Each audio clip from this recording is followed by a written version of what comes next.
The ferry Peter Pan, belonging to the PT line, sails regularly between the German Baltic port of Travemünde and Trelleborg in Sweden. Heavy fuel is used in the diesel engine. Before it's burnt in the diesel engines, the fuel oil is treated in 2 Westphalia OSB 35 centrifuges. A Secutol clarifier is connected downstream of the Barazone separator. This arrangement ensures continuous monitoring of the solids and moisture content in the separator bowl. The following centrifuges are also used on the Peter Pan.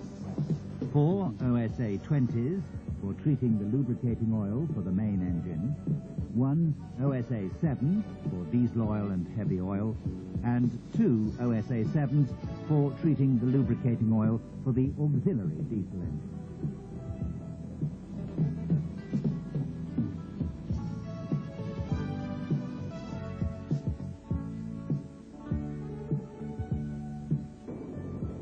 When a gear oil change or bowl inspection is due, or maintenance of the drive parts has to be carried out, the installation must be stopped. Before switching off the centrifuges, the preheaters must be taken out of operation. The oil should be allowed to pass through the preheaters for another few minutes because they're still heating. Now, the feed valve must be closed. Initiate the draining cycle by operating the separating switch. Then turn off the main switch and apply the brake. Make sure the revolution indicator has come to a complete standstill before loosening any centrifuge parts. As explained in the instruction manual, we'll open the bowl of the separator used in the first stage for fuel oil. To begin with, the conventional separator with patented Barazone system. Undo the locking handle while holding the centrifugal pump with a socket wrench. Caution, left-hand thread.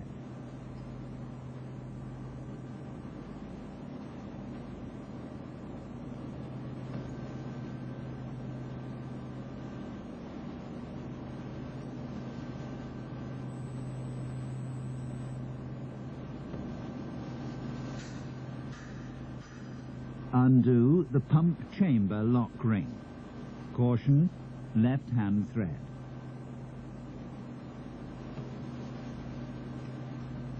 Remove the regulating disc and pump chamber cover.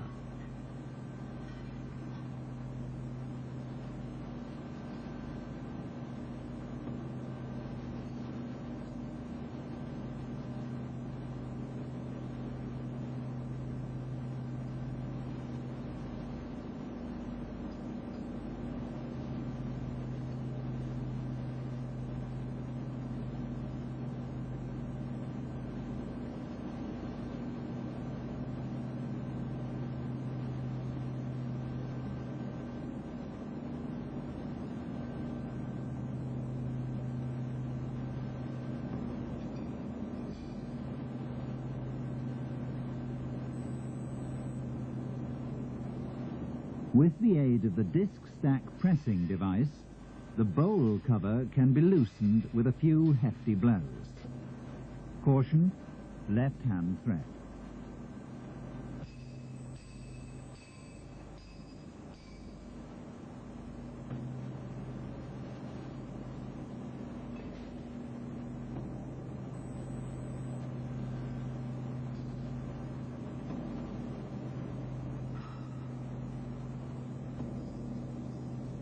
Depending on the composition of the fuel oil, a deposit can build up on the underside of the discs.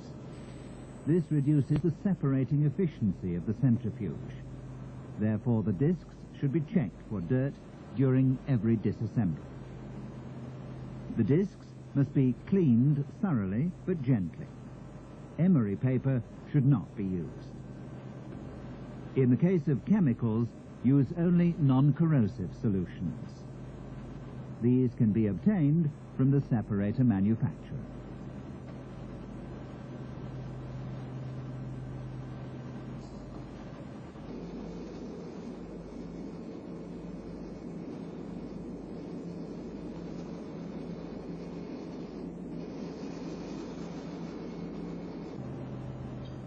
If the sliding piston and bowl bottom part have to be disassembled for cleaning, inspection, or to change the gaskets, then the threaded ring must be unscrewed from the centrifugation chamber bottom.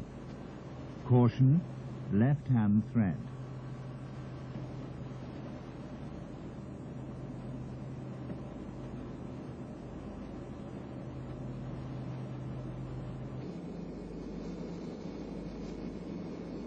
Rub a thin layer of molybdenum disulfide paste into the guide piece and place it on the seating of the bowl bottom.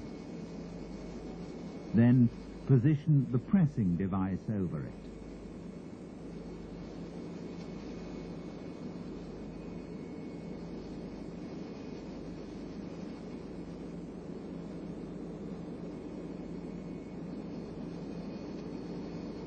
Screw the bowl lock ring onto the bowl bottom part by hand, so that the sliding piston is held back when the centrifugation chamber bottom is unscrewed. Lifting the centrifugation chamber bottom and sliding piston simultaneously causes problems during assembly. Press the centrifugation chamber bottom out of the sliding piston by turning the spindle clockwise.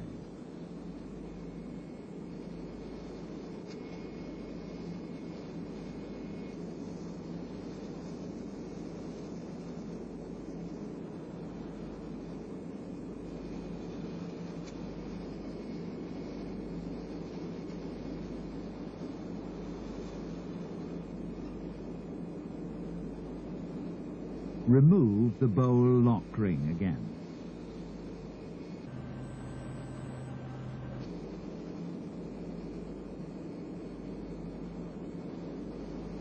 Screw the lifting device, with the threaded ring screwed on, onto the sliding piston.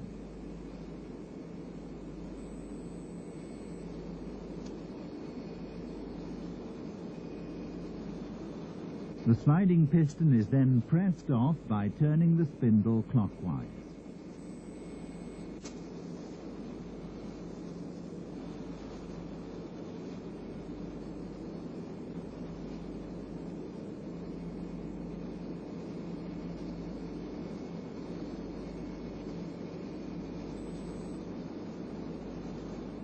Loosen the spindle nut with the socket wrench and unscrew it.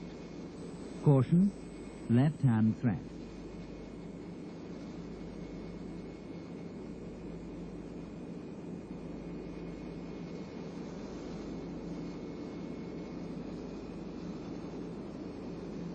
Press the bowl bottom part off the spindle with the pressing device and lift it out.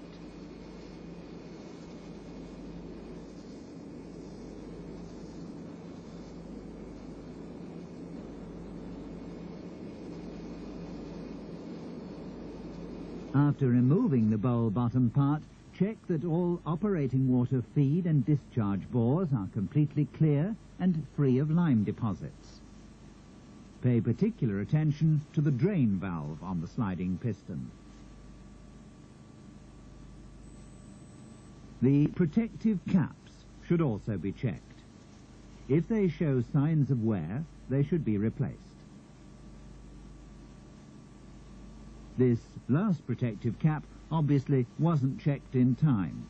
The ribs were so worn that the bowl bottom part had to be sent back to the main factory. The protective caps are placed loosely in the bowl bottom part. Before the bowl parts are reinstalled, all gasket grooves and gaskets should be checked and cleaned. Worn gaskets must be changed immediately. When reassembling the bowl, ensure that the parts lock in position. All bowl zero marks must be in line. The parts are then assembled in the reverse order to disassemble. The operating water inlet in the bowl bottom part should be examined.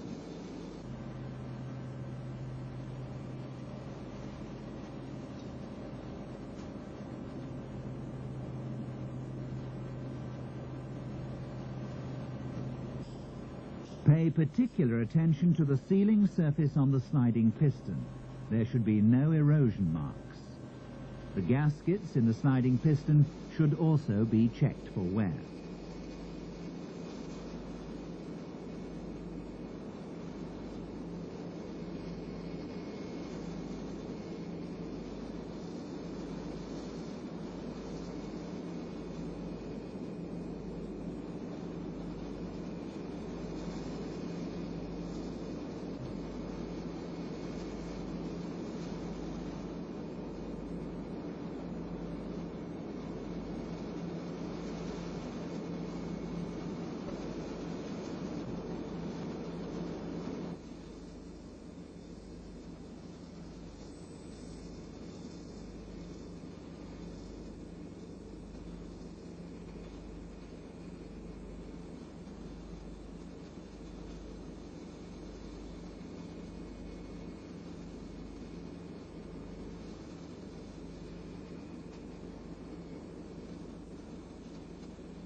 Tighten the threaded ring by tapping the mandrel against the wrench. Caution, left-hand thread.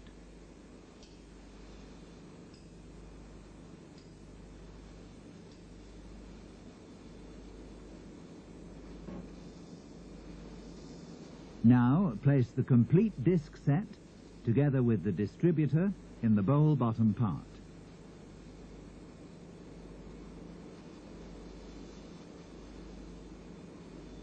Position the separating disc with gasket on the disc set. Check the polyamide gasket in the bowl cover and replace it if necessary. It's a good idea to warm the bowl cover to make the polyamide gasket flexible.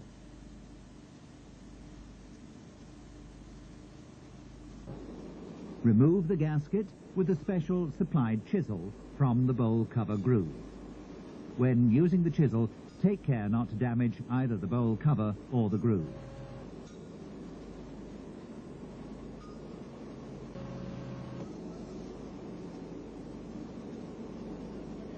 Before inserting the new polyamide gasket, clean the groove thoroughly. Warm the new gasket with hot water.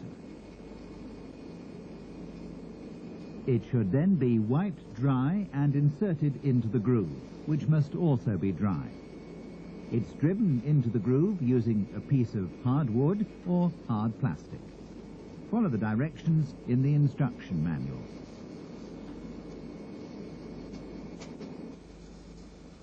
This inspection should be carried out every 2 to 6 months, depending on the degree of contamination of discs.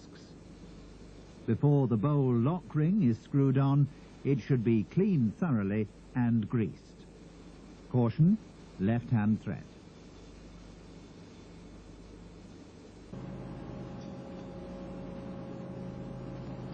The number of discs has been chosen at the factory to ensure that when the bowl lock ring is tightened, the discs are compressed.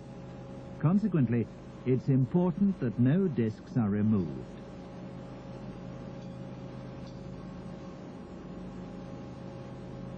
Use of the disc compressing device makes it easier to tap the lock ring tight.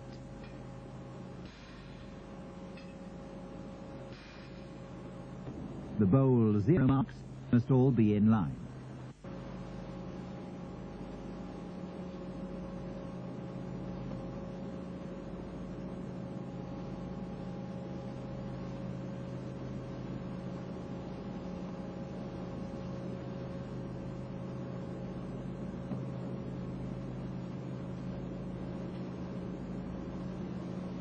Mount the centripetal pump on the bowl cover, and then the pump chamber cover on the bowl cover. Ensure that it locks in place. This regulating disc was selected in accordance with the density of the oil to be separated. Full details can be found in the instruction manual. Screw on the small lock ring and tighten it. Caution, left-hand thread.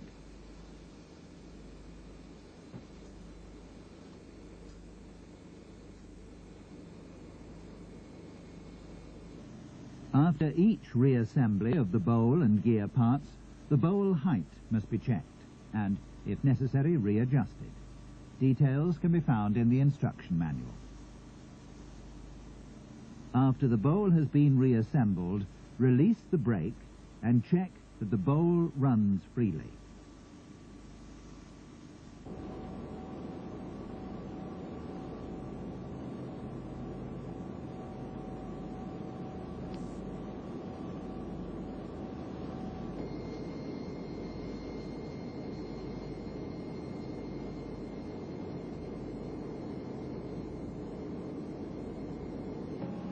It shouldn't slow down even with the hood closed.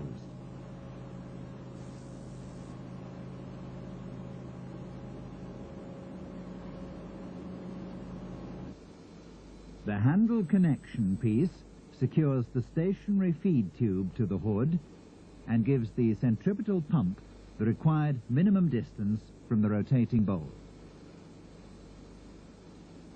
The required distance between handle connection piece and the upper edge of the hood should be checked from time to time.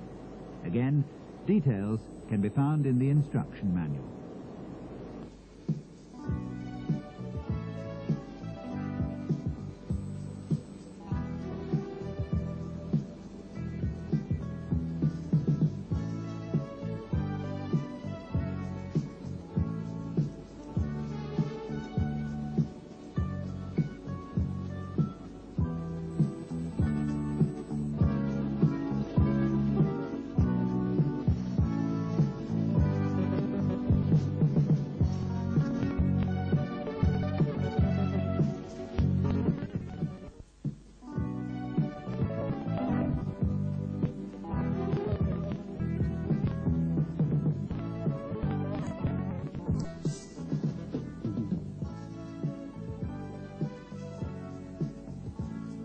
After removing the fittings, the centripetal pump chamber lock ring, the centripetal pump with centripetal pump chamber cover and the regulating ring, the complete bowl can be removed from the frame. To do this, loosen the spindle nut using a socket wrench. Note that the spindle nut has a left-hand thread. With the aid of a jack, the bowl can now be forced off the spindle and lifted out of the frame.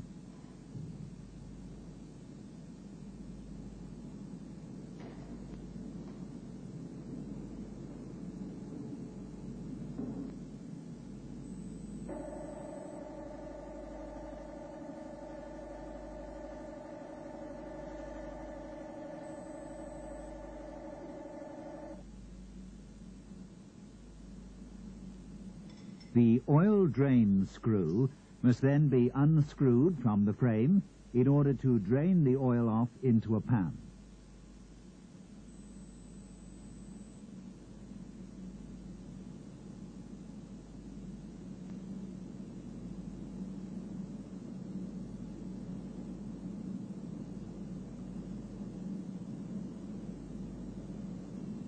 The operating water line can now be disconnected. Unscrew the hex head screws from the operating water feeding device and remove this part.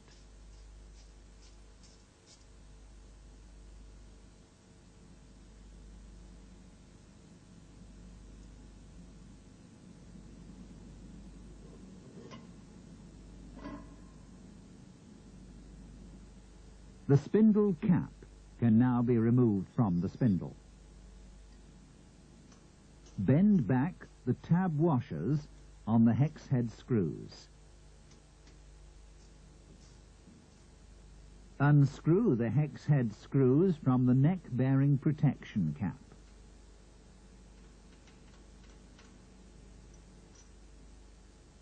Then the neck bearing protection cap can be removed. The neck bearing bridge must now be forced off the frame using 3 puller screws.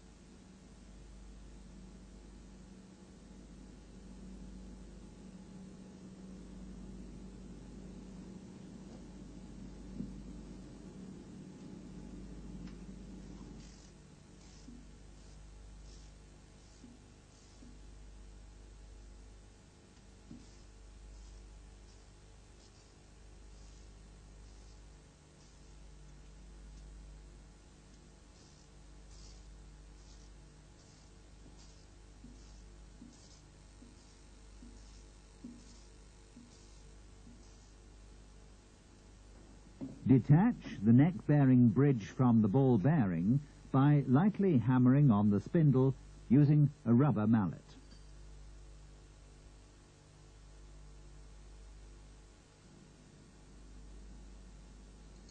Loosen the hex head screws on the revolution indicator housing. It can then be removed.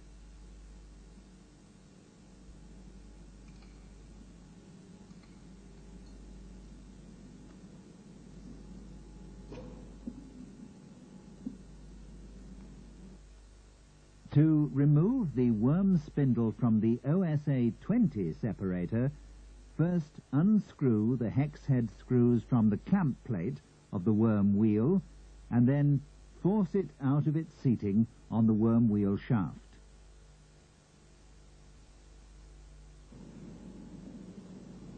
In the case of the OSB 35, the complete worm spindle can be lifted out of the frame without loosening the worm wheel.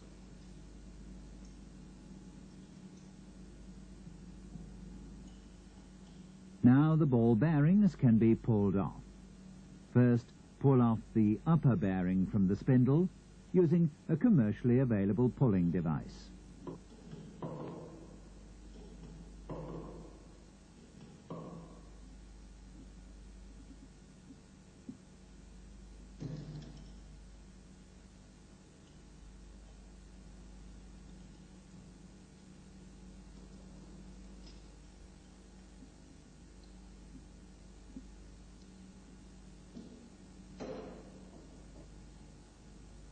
Remove the securing ring from the worm spindle.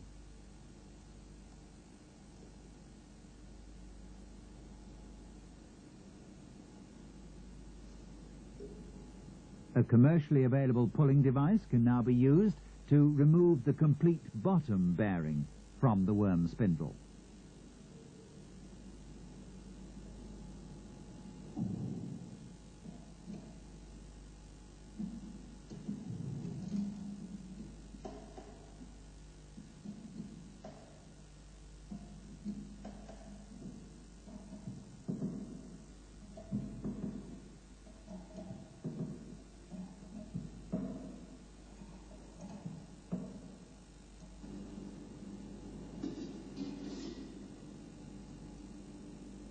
Before fitting the ball bearings and ball bearing protection rings onto the spindle, they should be heated to a temperature of 80 degrees Celsius in hot oil.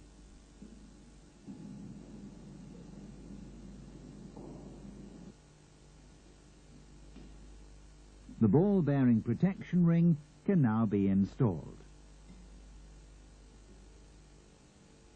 Pay close attention to the correct mounting position of the angular contact ball bearing. The broad surface of the inner ring of the ball bearing should be pointing upwards.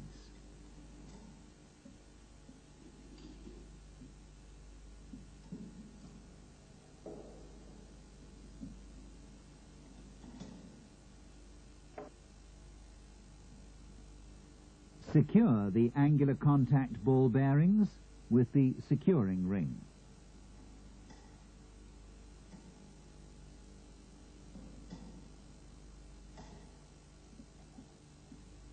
Then fit the upper bearing.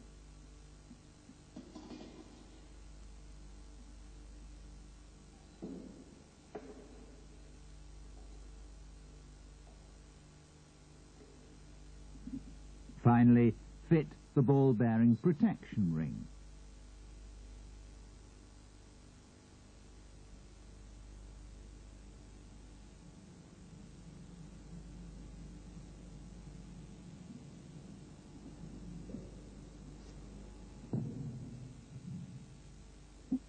The bearing sleeve must be heated before fitting it onto the lower bearing assembly.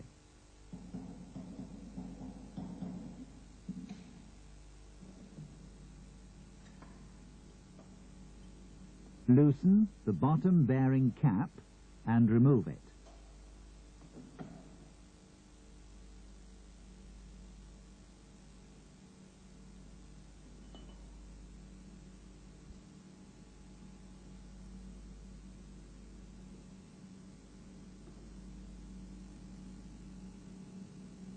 Remove the gasket.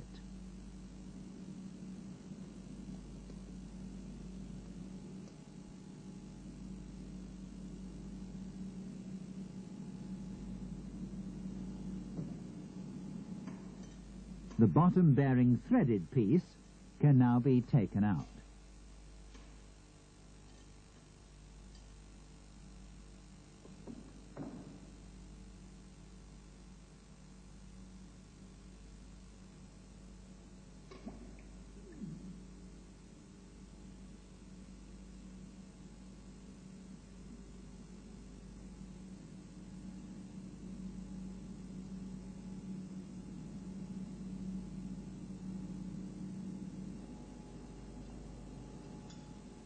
Loosen the hex head screws on the securing ring of the clutch driver.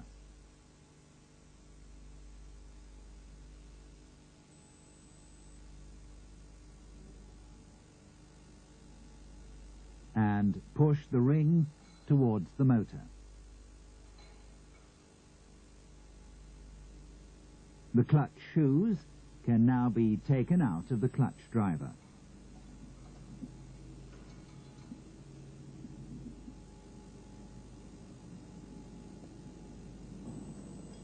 Unscrew the hexagon nuts on the motor.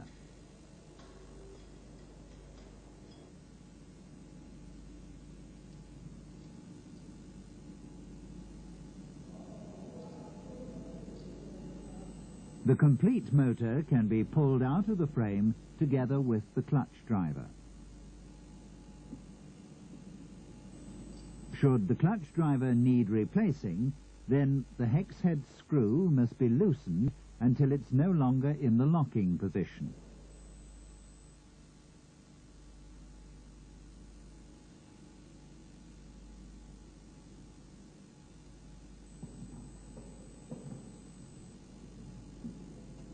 Use a pulling device to remove the clutch driver from the motor shaft.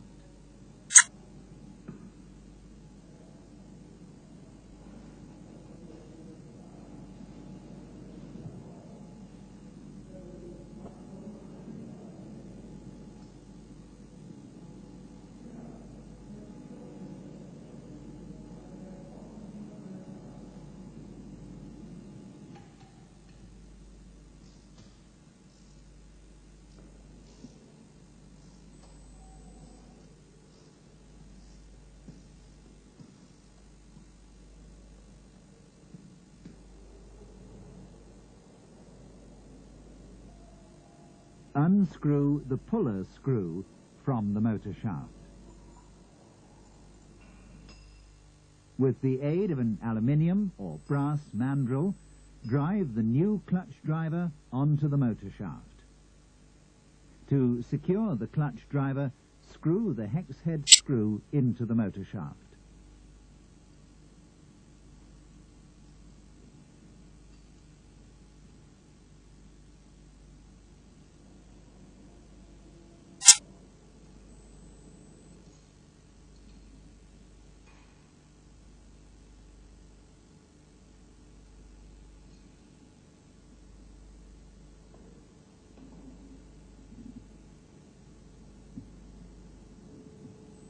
In order to be able to force the clutch pulley off the shaft, the Allen screw must first be unscrewed.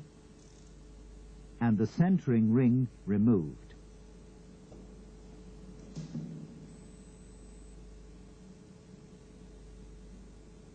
Screw the puller screw into the worm wheel shaft.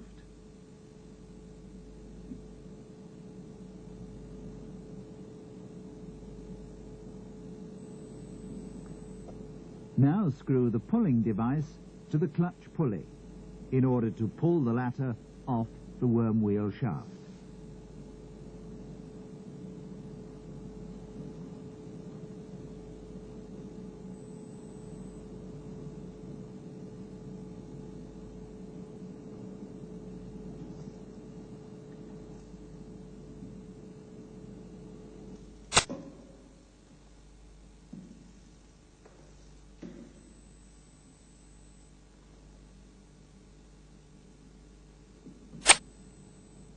Unscrew the threaded spindle from the pulling device and replace it with the mounting device.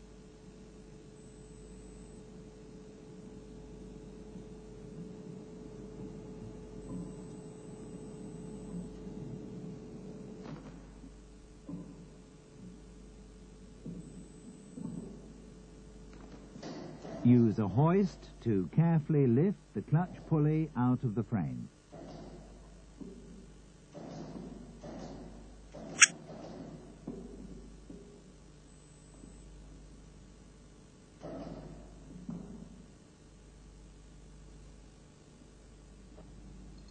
Unscrew the hex head screws from the ventilation grid and remove it.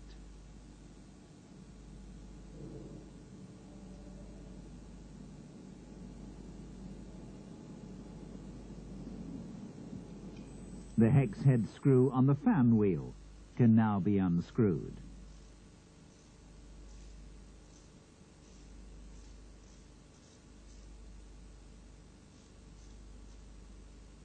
Temporarily replace this hex head screw, the puller screw.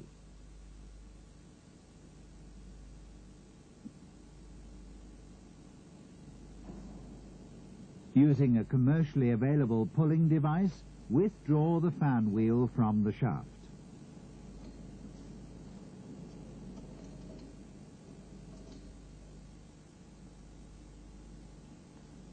Then take it out of the frame.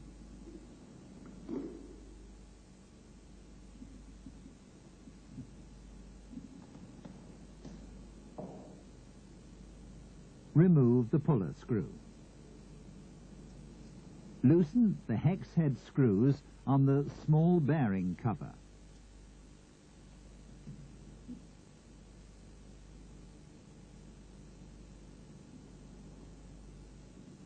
And force the cover off the large bearing cover using the hex head screws.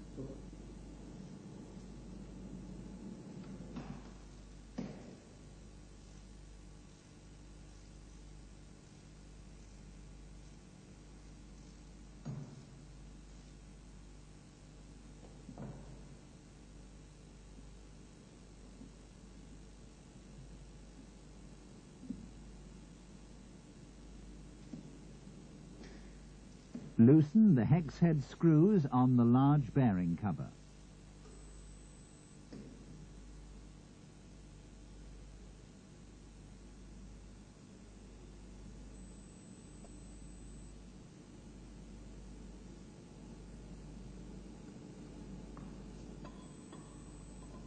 Use a socket wrench to loosen and unscrew the nut from the worm wheel shaft.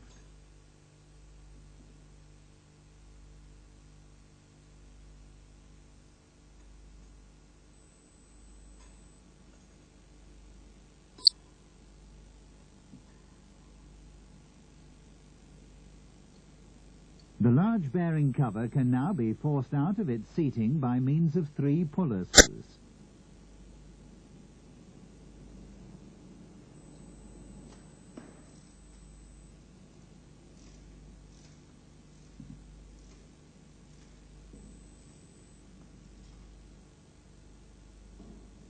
Remove the bearing cover from the frame.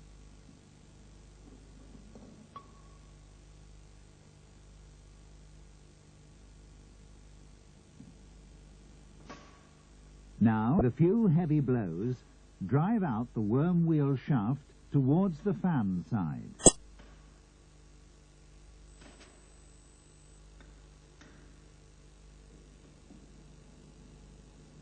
Remove the worm wheel shaft together with the worm wheel from the frame.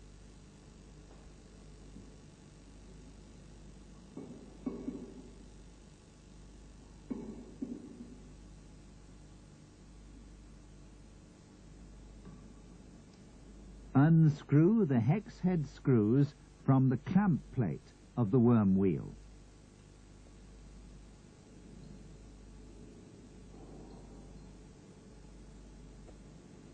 Force the worm wheel off the worm wheel shaft using puller screws.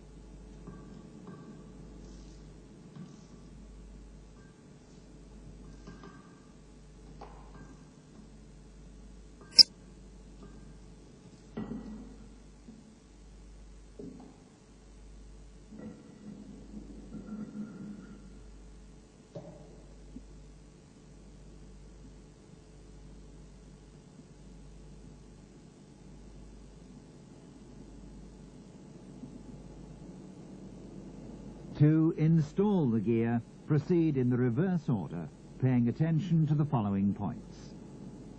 The worm wheel must be securely clamped on the worm wheel shaft by tightening the hex head screws evenly and alternately with a torque wrench.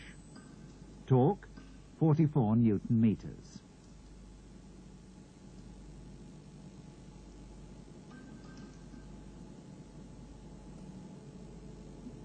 The ball bearing must be fitted into the large bearing cover in such a way that the lubrication groove points towards the fan side.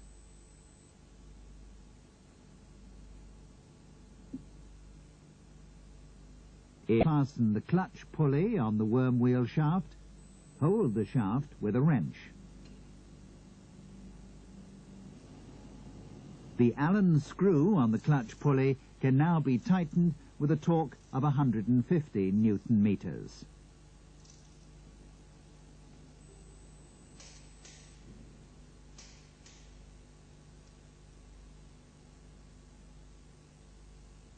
Check that the clutch pulley isn't scored.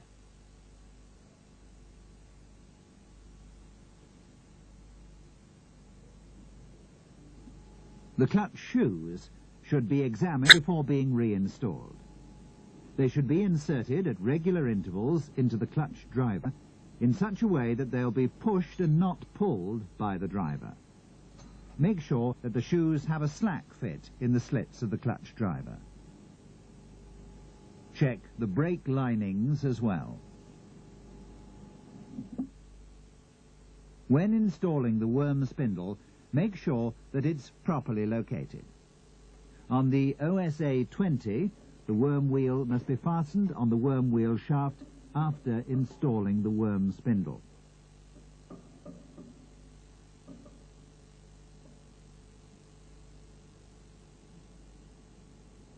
If new gear parts have been fitted, the gear chamber must be filled with oil, as explained in the instruction manual, until the oil level is in the upper third of the sight glass. Then let the separator run for about an hour without the bowl to run in the new gear parts. During this time, the motor should be switched on and off several times. The height of the bowl can be readjusted by turning the bottom bearing threaded piece. Measure the distance between the upper edge of the outer frame wall and the upper edge of the bowl lock ring. Refer to the instruction manual for the correct dimensions. A full turn of the bottom bearing threaded piece to the right or to the left raises or lowers the bowl by 2 millimeters. Afterwards, the play of the centripetal pump should be adjusted. Refer to the instruction manual for details. After adjusting the bowl height, screw on the bottom bearing cap, which serves as a lock nut. Make sure that the bottom bearing threaded piece does not rotate with it.